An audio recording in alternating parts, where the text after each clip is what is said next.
okay, let me go further with this first year because it was so. You know, I get the first flight, and then of course, and then I get the Denver-Memphis trip, which is just amazing. You know, it's just, and then they were starting to fly military flights. Braniff had chartered flights. It was called a wet lease, and the plane, the pilots, and the crew, everybody was under government flights. And so we flew out of McGuire, New Jersey, and this was 9 months. And what had happened was the senior girls had flown it, and they hated the flight. And they wrote up everything that was not right, and you know, this wasn't delivered correctly, this food was not right, this was not right.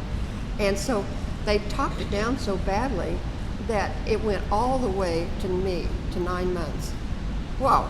And all of a sudden, you know, we're deadheading out of Dallas to McGuire. And then we would fly to Goose Bay, Gander, and on up to Thule, Greenland. We flew to the Azores, we flew to Frankfurt, we flew down to Panama for jungle survival school.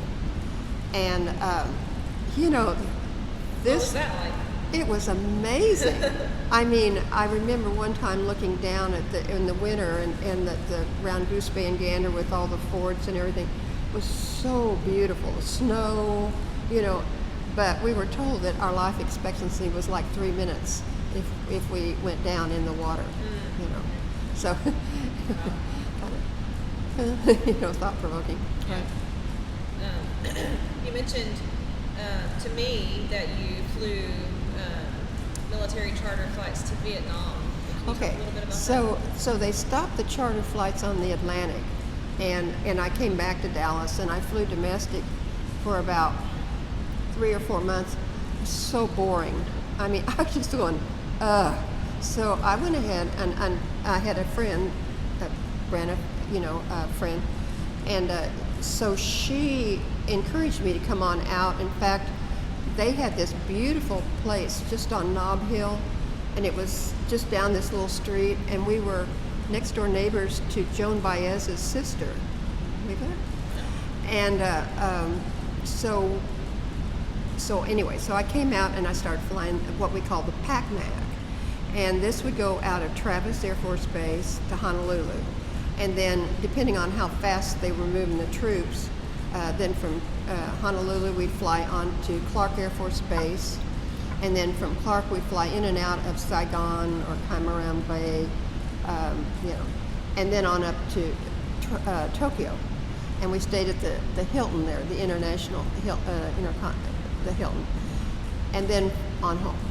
Okay, and this was just, I mean, my gosh, it was just like amazing, you know, trip, and I loved it very much. It was exciting. What was it like to, you know, there may not be a difference, but if there is, what was it like to be a flight attendant on a domestic, you know, civilians Yeah. compared to this? Okay, yeah.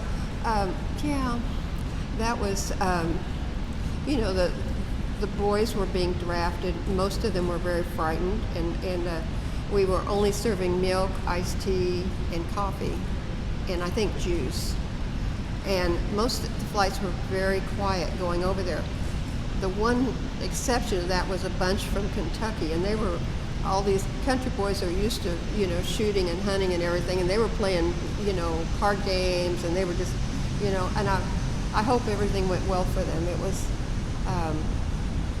one time during the TET, we went in that morning, real early in the dark, and the fireworks were going off. It was like the 4th of July, you know, all the bombs and everything around the, trying to, you know, coming into Saigon.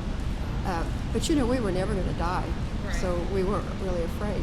You were young. And in fact, one time I was at the, you know, opened the door and I'm standing there and the guys are taking, you know, getting off, and had this pickup with a machine gun on it, and the guy that's got the machine gun has it facing me, you know, because he's looking at me. You know? So that was kind of funny. What was the time frame that you served on these? That was in 67 and to 69. Yeah. I came back to Houston. It was really getting depressing, you know. like Joan Baez's sister said, I hope you never have to go to Vietnam again. And I was leaving the next day. You know, so yeah, that's my job.